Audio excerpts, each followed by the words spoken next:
All right, let's jump right in. This is your guide to navigating the opportunities and threats of 2026. So, what's the big picture for 2026? A massive shift from easy growth to a much tougher zero-sum world.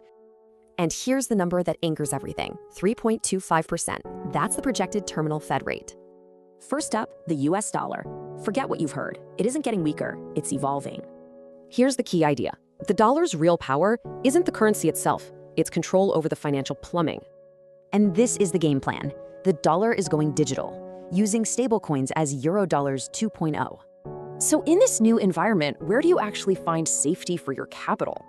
$6,200 an ounce. That's the bullish forecast for gold, the core safe asset. And when it comes to currencies, the Swiss franc is seen as a rock-solid haven. But what's really interesting is that they protect you from totally different kinds of risk. Okay, now let's follow the money. Where are major investments actually heading? We're seeing a huge shift. Money is moving from software to the physical building blocks of AI. This leads to a new way to measure a country's power: gross domestic intelligence. Of course, this rotation creates some very clear winners and losers on the world map.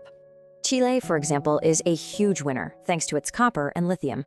The rest of LATAM? Stalled growth. But it's not all smooth sailing. Let's get our black swan radar on for 2026. First, rising tension in the Strait of Hormuz could disrupt a third of the world's maritime traffic. Second, as Arctic ice melts, new shipping routes are creating a scramble for influence over Greenland. And third, a growing crisis in private equity.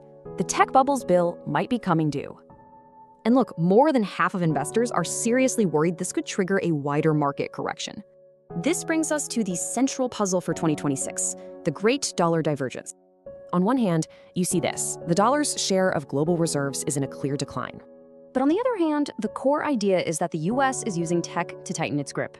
So, the big question is the dollar's power a real, lasting strength, or just a fragile illusion?